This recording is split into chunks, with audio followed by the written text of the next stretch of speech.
Poxa, que saudade, hein? Deixa eu explicar rapidamente a minha ausência aqui.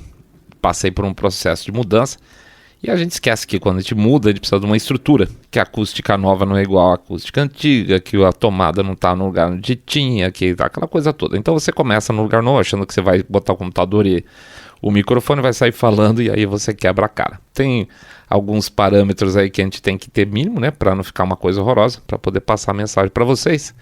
E tinha um ponto interessante, eu estava acostumado a já sabia driblar também os barulhos da Lana, mas eu não tinha os dois gatos aqui do lado.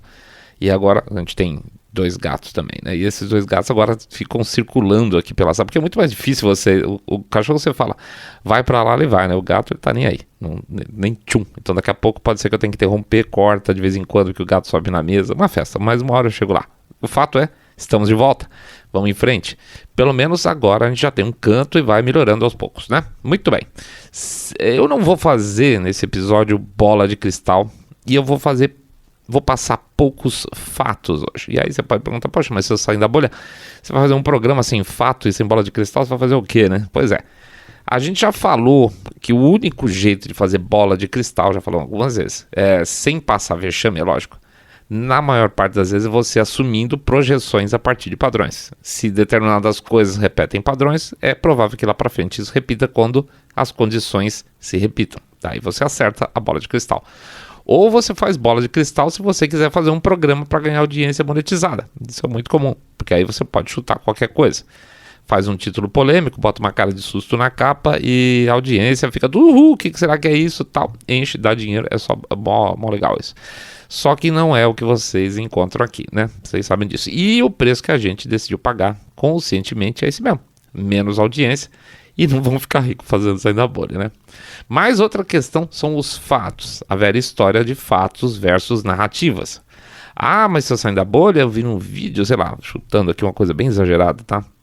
Eu vi um vídeo de um general russo dando uma facada num general ucraniano, sei lá. Logo a Rússia deve estar ganhando, né? Tá, tudo bem, tá exagerado.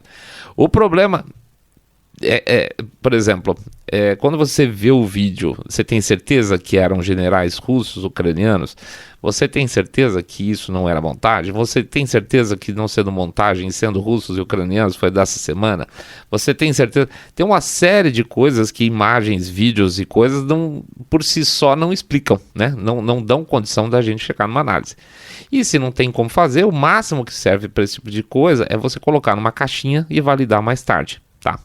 Então, fatos são fatos a partir do momento que eles podem ser comprovados. E o problema é que toda guerra tem propaganda demais. E essa guerra especificamente está num nível absurdo. Hoje dá para confiar em imagens de militares quando os caras fazem geolocalização, tá?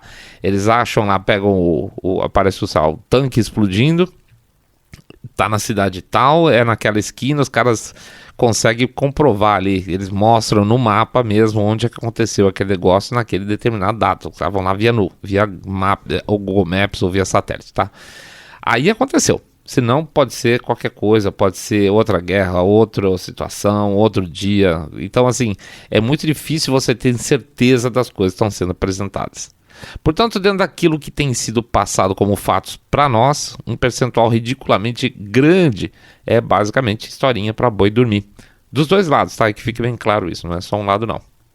Como, de novo, não é do nosso perfil ficar fazendo cheerleading com pompom para autocrata corrupto, então perdoe-nos se a gente sempre acreditar menos e desconfiar mais, tá?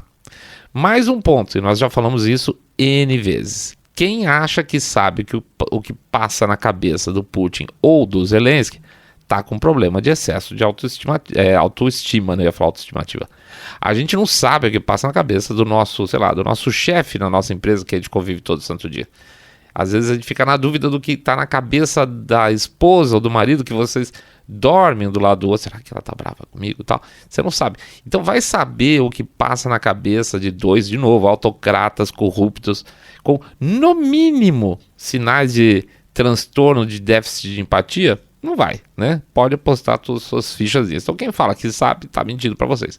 Então as lições que a gente tira desse motim do grupo Wagner tem muito menos a ver com a parte de desenrolar do conflito, da parte bélica, e muito mais com o amadurecimento que a gente é obrigado, a gente tem obrigação moral a ter se quiser continuar analisando as coisas daqui para frente, nesse conflito mesmo, tá?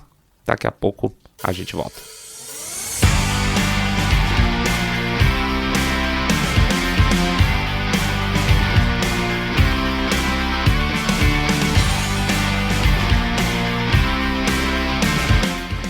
Bom, não foi golpe.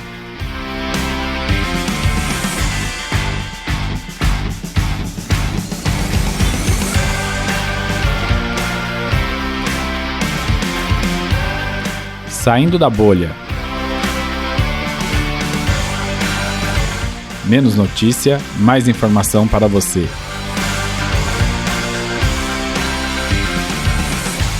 Bom, começo hoje ao contrário de novo também, porque eu vou começar com o jabá. Eu vou começar com o jabazinho, porque eu já fiquei sabendo que vai ter uma festa no andar de baixo aqui, e eu sei que isso vai dar barulho, então vou começar pelo jabá para tentar fugir do barulho.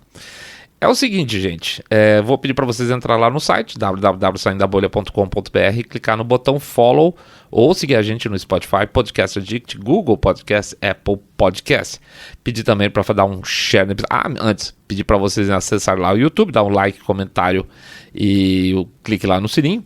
Acompanhar a gente pelo Rumble, se preferir também, onde a gente tem uma tendência de não ser censurado. Pede para fazer o share aí sim do episódio e também fazer o famoso boca a boca sarado quando vocês contam para os seus amigos que vocês estão acompanhando o podcast Cabeça Direita Limpinho, supimpa, que detesta, abomina o politicamente correto e lero-lero de gente dando furo de notícia aqui na verdade. O que mais que a gente pede? Pede também para vocês considerarem de coração um Pix, o famoso Pix. Pode ser 1, 2, 5, 10 milhões de reais, pingado no E-Seco, ou R$1 por episódio, que também ajuda pra caramba. O código do Pix, lá, a chave Pix fica nas nossas postagens nas redes sociais e o QR Code fica no vídeo do YouTube. Pede também para considerar, se for possível, tem lá o Apoia-se, apoia.se Saindo da Bolha, onde vocês podem fazer um programa de doação recorrente, tá? Fica mais fácil. Passa o cartão, tem um desconto lá, a gente recebe um pouco menos, tá? O pessoal morde um pedacinho, mas tudo bem. Aí vocês não precisam ficar, será que eu já fiz o Pix? Tá lá, com um Apoia-se resolvido, beleza? É isso aí, vamos lá, vamos acabar o Java por aqui, começar a falar, porque já estão com quase uns 7 minutos aí de programa e ainda não começamos a falar do negócio. Vamos lá. Vamos contar a história curta para quem não acompanhou e até mesmo para quem acompanhou, ter parâmetros de análise dentro dessa dessa ótica que a gente está apresentando, tá? Vamos pensar cronologicamente nessa bagunça que aconteceu aí do Wagner Group. Imagina que você tem um grupo militar bastante grande de mercenários, que é o tal do Grupo Wagner, que não pela primeira vez o seu líder reclama de falta de apoio do exército russo, tá? Isso já tinha acontecido antes em Bakhmut lá, lembra da batalha de Bakhmut e tal. O líder do Grupo Wagner era o Yevgeny Prigozhin, sim, o carequinha lá, já tinha chiricado, falando que ia pegar o livro do Neruda dele e ir embora, que ia para sempre, que acabou, tal. Mas ele acabou ficando, não só acabou ficando, como ele acabou tomando a cidade inteira, né? Tomou Bakhmut todo. E isso porque 10 dias antes ele falou, não vou mais, assim não dá, assim não é possível. Lembra disso? Pois é. Só aí a gente vê que existem múltiplos sinais nessa comunicação. Pode ser verdade, pode ser mentira quando o cara fala alguma coisa, ou seja, vamos supor que ele estava realmente bravo, tá? Ok, vamos nessa. O Prigozhin estava realmente bravo, mas será que as atitudes dele vão ser como da outra vez lá em Bakhmut? Porque a gente não sabe, isso é muito importante, gente. Essas coisas são sempre jogadas para baixo do tapete. A gente não sabe o que aconteceu em Bakhmut para ele mudar de ideia ou não, se ele ia mudar a ideia mesmo, se era só truque. O que aconteceu da outra vez? Então, se a gente não sabe o que aconteceu da outra vez, não dá para estabelecer parâmetros e com isso fazer bola de cristal, certo? Para ele de repente mudar de ideia e manter ofensivo Bakhmut, precisou alguma coisa que a gente não tem acesso, não tem nenhum tipo de informação, né? Você sabe o que aconteceu? Eu não. Então, pois é. Então estamos no mesmo jogo nessa aí. O fato é que dessa vez ele reclamou e disse que as tropas dele haviam sido bombardeadas pela aviação russa e agora não. Agora era demais, agora chega, ele estava putaço, ele ia derrubar o ministro da defesa russo lá, o Sergei Shoigu, que ele ia em breve, ele falou que em breve ia ter um novo presidente na Rússia, o pessoal fez aquele auê todo, caramba, ele vai derrubar o Putin, e pra piorar ele falou que ia também, sei lá, tava puto, ele falou que ia dar tapa na cara do Lula, que ia comer o Randolfo Rodrigues, ele prometeu tava uma pistola, beleza? Muito bem. Aí, bom, algumas horas depois, a gente tem informação de que as tropas do Wagner estavam saindo lá da Ucrânia e estavam já em Rostov, dentro do território russo, que é a cidade onde fica o QG militar daquela região. Importante porque ali é onde desemboca, onde começa tudo na invasão da parte da Ucrânia. Confere? Maravilha. E o que eles nos falaram? Que ele ia para Moscou, né? De Rostov, ele ia para Moscou para XYZ. Basicamente é isso, para XYZ. E aqui a coisa é importante. Por que ele ia para Moscou? Vamos voltar, vamos lá. Vou fazer um quiz aqui. Quantos soldados o Prigozhin, eu acho ótimo, tinha Prigozhin, que eles falam, tinha junto com ele? Você sabe? Eu não, tá? Ninguém sabe. Todos do Wagner foram com eles? Não sei. E aí, vamos dizer, os números que se mencionam a respeito disso é 25 mil, tá? Na época, não, a Wagner tá com 25 mil pessoas. Mas já falaram em 50 mil, então significa que ele perdeu 25 mil? Pois é, essas coisas não se falam e não é sem querer, tá? Mas vamos dizer que na época se falava muito aí no motim, 25 mil pessoas. Bom, não foram todos, porque a gente sabe que quando o Putin fez a declaração lá de ameaça aos amotinados, né, ele fez na TV, ele dizia o seguinte, que aqueles que não participaram não seriam punidos. Logo, certo? Não são todos, porque tem os que não participaram do motim. Então, logo, não seriam 25 mil, ou 50 mil, como eu falar, mas é abaixo dos 25 mil em princípio, tá? É só o que dá para saber, é que tem entre 25 e 50 mil, e que nem todos participaram, logo nem todos estavam nesse motim, certo? Muito bem. Quiz 2. Quantos habitantes, ótimo, quantos habitantes tem Rostov? 1.100.000. 1.100.000. É uma baita de uma cidadona, tá? Veja, o povo já estava falando em captura de Rostov. Não sei o quê, porque ele vai capturar Rostov. Não, nunca. Os caras lá foram direto para a região do QG e se estabeleceram ali, na turma do Wagner, tá? Teve algum tipo de conflito? Pode ter tido. Olha que interessante. Aqueles que estavam balançando pompom pro Prigozhin e já falavam em conflito, o próprio Prigozhin mais tarde falou que estava satisfeito com o final dessa história porque não houve derramamento de sangue. E uma das coisas também interessantes nessas misturas é que muita gente que sempre tratou o Prigozhin como se fosse a mosca do cocô do cavalo do bandido, né, o cara horroroso que é, de repente começou a tratar o sujeito como libertador. Ai lá, Prigozhin, é isso aí, derrubou Putin, vai pra Moscou, né, esse cara é gente boa, ele vai liberar a Rússia, né. Então reparou que como basta aí uma pedra no quebra-cabeça mudando de lugar, de repente tudo muda e de repente ninguém tem mais vergonha de se reposicionar. O cara que era um crápula 5 minutos antes, 24 horas depois é o libertador da Rússia, tá? Então é muito ruim esse clima de informação, que na verdade não é informação. Mas vamos em frente. Se Rostov tem mais de 1 milhão de habitantes e o Wagner nem falou em ocupar, né, Rostov, faz sentido ele avançar para Moscou, para X, que eu falei lá, XYZ? Ele ia fazer o quê? Sair de Rostov, dar as costas para a estrutura militar, que ele estava lá em Rostov, né? Lá é o exército russo mesmo. Fala, eu vou lá invadir Moscou, já volto, vou dar as costas, vou entrar na estrada e vou lá na direção de Moscou agora. Pega uma estrada para Moscou para derrubar o ministro da defesa e o Putin. Mas nem num sonho maluco de cogumelo dá imaginar um negócio dele. Ainda mais se você falar que ele está saindo com 25, que seja 50 mil soldados, ele ia fazer uma viagem e chegar intacto em Moscou, considerando o exército russo tem mais de 1 milhão de habitantes. Ele ia entrar em Moscou, parar na frente do Kremlin, sei lá, e fazer o quê? Falar, sai Putin. É sério que isso parece viável para alguém? Então, não é, né, gente? Vamos mais um pouco.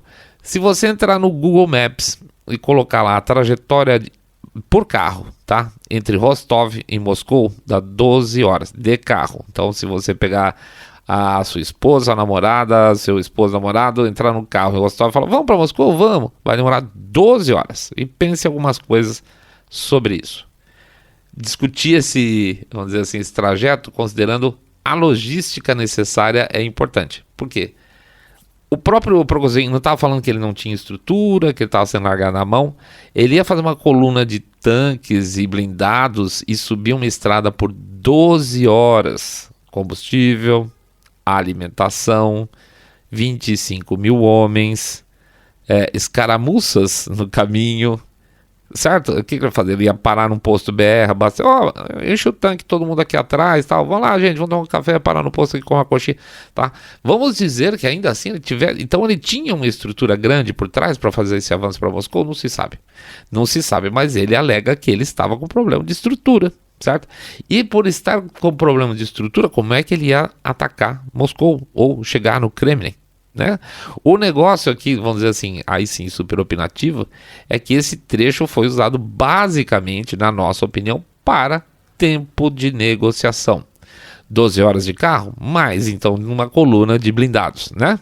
Veja, o Prigozhin fez o vídeo dele dentro lá do QG lá de Rostov. A gente estava até acompanhando essa hora o Twitter, pum, de repente apareceu, fazia 8 minutos ou 6 minutos que ele tinha colocado o vídeo no ar, era mais ou menos 8 da manhã, tá? Não chegaria de fato com tudo montadinho lá em Moscou antes da meia-noite, ainda sabendo que poderia já ter tomado porrada no caminho e depois, então, vamos dizer, de 14, 16 horas tomando porrada no caminho, entrar em Moscou e ia lá bater o dedo no nariz do Putin no Kremlin. Desculpa, eu não consigo acreditar em nada disso, tá, gente? Vamos lembrar, ele estava reclamando de falta de estrutura, vai se deslocar com uma coluna de blindados por 14, 16 horas e lutar contra a estrutura que ele não tem, mas que o exército russo tem. Mais um dado: os serviços de inteligência americanos já sabiam do motim dele, os serviços de inteligência americanos, tá? Já sabiam do motim dele desde a quarta-feira, segundo o governo americano. E eles não avisaram Moscou para não parecer que estavam ajudando o Putin, tá? Então vamos lá. Qual a chance dos americanos já estarem sabendo por meio de seus serviços de inteligência que isso está acontecendo e os russos não? Eu acho, digamos, basicamente improvável, não, impossível, tá? Portanto, ao contrário do que se fala, o que aconteceu lá está muito longe do que papagaiaram como se fosse uma tentativa de golpe de Estado para derrubar o Putin, tá? Golpe com reconhecimento prévio, golpe com uma logística absurda no sentido de sem lógica nenhuma, golpe em que no final fica todo mundo feliz porque não teve derramamento de sangue. Golpe fofo esse, né, gente? Por favor.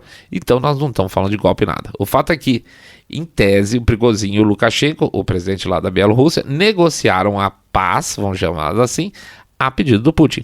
Claro que o Lukashenko não ia fazer nada por conta própria e tudo deu certo no final, ok. O Wagner Group então já tinha, isso também é sabido, uma vida útil dentro do conflito da Ucrânia, tá? Isso é uma história contada já.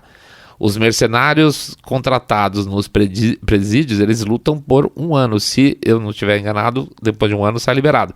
Portanto, com a guerra demorando talvez mais que o previsto pela parte russa, talvez eles achassem que a coisa ia ser mais rápida, era questão de tempo para acontecer esse desmonte, agora está se oficializando formalmente, tá? Tem muito mais coisas envolvidas aí, além de simplesmente do quem se deu bem, quem se deu mal, porque a gente não sabe o que é se dar bem, se dar mal numa situação dessa. Bom, tá, mas e daí para frente? Bom, já tem uma turma mais pró-Rússia coçando a mão dizendo o seguinte: mas a distância da fronteira ucraniana para a Bielorrússia, de Kiev até a fronteira entre Ucrânia e Bielorrússia é só de 100 km. KKK, isso é xadrez 4D, vão mandar a Wagner para dentro de Kiev. Cara, eu acho, pode ser, sei lá, mas eu acho extremamente improvável, mas improvável mesmo, e explico o meu ponto de vista aqui. Em primeiro lugar, é que já deveria estar mais do que evidente a essa altura para as pessoas que essa guerra não é uma guerra de ocupação total. Isso a gente tem falado desde o primeiro programa que a gente tratou da Ucrânia. A Rússia não tem interesse em ficar com a Ucrânia inteira, isso é uma loucura. E ainda que fosse a intenção do Putin ter toda a Ucrânia, que não é o caso, dentro da Rússia, isso seria impossível, porque os países leste europeus não iam topar fronteiras com a Rússia, né? Falar, imagina a Polônia agora volta a ter uma fronteirona ali, a República Tcheca, que seja lá mais que o pessoal dos países do leste europeu não topam isso nem por um cacete, tá? A OTAN vai estar ativada 100% full muito antes disso acontecer. Então, muito antes disso acontecer, a gente já ia estar morando dentro, sei lá, de cabanas por causa do inverno nuclear. E independente do exagero, não rola, gente, não rola mesmo. Considerando então isso, o que o Putin ia ganhar mandando 25 mil soldados da Wagner para Kiev, uma cidade com 2,8 milhões de habitantes, sede do governo ucraniano, onde está tudo, o mundo está girando lá dentro, né? Pois é, também não vejo muita lógica. Mais que isso, na hora que essa movimentação militar começasse, já teria informação mais do que suficiente para ser um ataque surpresa zero. Chegar assim, nossa, já chegaram em Kiev, que susto, nunca imaginei. Não, os caras já estão vendo os tanques do lado de lá da fronteira, não precisa atravessar para o lado de cá para saber onde estão os grupamentos militares, né? O grupo Wagner está entrando em Kiev por susto? Não, gente, não é assim, não vai rolar desse jeito. Então, se for para chutar, já que todo mundo pode chutar, dando uma enorme margem para um erro meu, eu diria que o Prigozhin cavou a aposentadoria dele em grande estilo, tá? Ele vai continuar fazendo negócio lá no norte da África, vai continuar enchendo os bolsos, vai continuar dando uma mão para a Rússia, vai continuar fazendo negócio com o governo russo onde for possível, obviamente, porque eles têm interesses em comum, né? A gente já fez até um programa sobre isso também. Eu não sei se daqui a uns meses o Prigozhin vai tomar uma guarda-chuvada com veneno na ponta, né? Andando por aí, é uma possibilidade. Mas, queira ou não, esse movimento não fez bem para a imagem russa e vai ficar entalado na garganta dessas elites russas durante algum tempo, tá? Não foi agradável definitivamente. Mas eu não acho, honestamente, que tenha sido só também um psyop lá para enganar o mundo inteiro, tipo, não ia ter, mas aconteceu. Alguma coisa aconteceu, interesses sim foram envolvidos, tá? Da Wagner, especificamente, do Wagner Group nessa história. E como sempre, não se sabe como andavam as negociações entre eles, entre as duas partes, né? O Wagner Group e o governo russo. A gente não sabe, certo? Pode ter sido, então, dentro de uma situação de desconforto na negociação, um truco 6 da parte do Prigozhin, tá? O fato é que a imprensa se derreteu com isso, e a imprensa alternativa em algum momento também, muito triste. O que teve de gente chamando isso de golpe antes mesmo de ficar claro o objetivo da coisa toda, já pumba, é golpe. O que teve de perfil mostrando coluna do Wagner avançando para Moscou, mostrando combate em estrada, destruição, etc e tal, que a própria Wagner nega.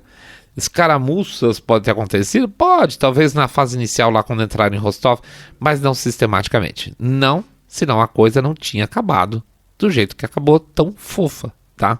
Em menos de 24 horas a gente foi do fim do Putin pro Putin enfraqueceu. Em menos de 24 horas o Prigozhin era monstro e ele virou o salvador libertador. Em menos de 24 horas a maior parte das previsões simplesmente foram todas pro saco, tá? Então, como a gente sempre fala das 48 horas, 72 horas, 48 horas de uma notícia, aguarde. 72 horas de uma notícia com muita mídia, aguarde. Se as pessoas não tivessem tão preocupadas em dar furo, ou serem as mais malandrops conhecedoras do tema, 99% das bobagens que foram faladas nem sairia da boca das pessoas. E veja, nós não somos especialistas em temas militares por aqui, não é o nosso barato. Nosso barato é político. A questão é a seguinte: há uma lógica em todas as coisas. Você pode desconhecer os meios, as técnicas, etc e tal, mas cronologia é uma coisa que você pode analisar, lógica de pensamento é uma coisa que você pode analisar. Você não precisa ser o mestre das ciências do militarismo para fazer algum tipo de análise, né? O que é interessante é que, de certa forma, isso prova que a intenção de muitas pessoas, ou de canais, ou de veículos, não é informar, e sim causar. E que, pode escrever, a grande maior parte dos analistas vai jogar tudo isso para baixo do tapete que ele falou nas últimas horas. Vai jogar lindamente. Ao invés de, aí sim, prestar um serviço bacana para o seu público de informação. Pô, o cara não tem um monte de informação lá dentro? informa direito. E de repente sai cavando aos poucos o real significado dessa história do motim da Wagner. Do Wagner, desculpe. Tá? Se você tem informação boa lá de dentro, você vai conseguir chegar, ou grupos de pessoas vão conseguir chegar aos poucos nessa real história desse motim. Esse é o que é interessante. O que se faz, no entanto, via de regra, é deixar a ponta aberta, né? Deixa penduradinho lá a história, como se fosse sem fim. Mas sei lá, o Putin ficou fraco. Sei lá, mas a Wagner vai ficar ali na fronteira. É mais ou menos, gente, como aqueles filmes de terror que são em série, sabe? Tem as franquias. E quando tem o final do filme que você fala, puxa, acabou, aparece aquela mão que sai debaixo da terra, que é o aviso para vai ter mais um episódio, tá? Sempre deixam uma pontinha preparada para o próximo episódio de terror, porque isso dá audiência, tá? Mas é isso. Procurar com paciência a informação correta dá muito trabalho. E custa, tá? Custa dinheirinho. E o ruim é que dá pouco dinheiro em troca, em retorno, tá? Quando você tenta amarrar tudo, é muito difícil você ter um negócio bom, tá? E nesse sentido, a gente aqui do Saindo da Bolha pode pessoalmente testemunhar isso, tá? Como negócio em si é uma porcaria. E não é à toa que muita gente prefere não seguir esse caminho. É muito mais confortável você pegar um embalo do hit, do momento, do hype, fazer o negócio e daqui a pouco você jogar tudo para baixo do tapete e procurar o próximo assunto de novo, tá? Mas até aí, você não está informando ninguém. Você só está fazendo espuminha, tá bom? Isso aqui a gente não gosta de fazer. É isso aí, pessoal. A gente agradece a presença de todo mundo. Vou rapidamente pedir para vocês entrarem lá no saindabolha.com.br ou nos nossos canais de podcast. Pedir também para não esquecer do nosso Pix e também, para quem preferir, do Apoia-se, tá bom? Boa semana para todo mundo. Que bom que estamos de volta aqui. Grande abraço para todos. Força, trabalho, felicidade para todos vocês. Fiquem todos muito, mas super bem.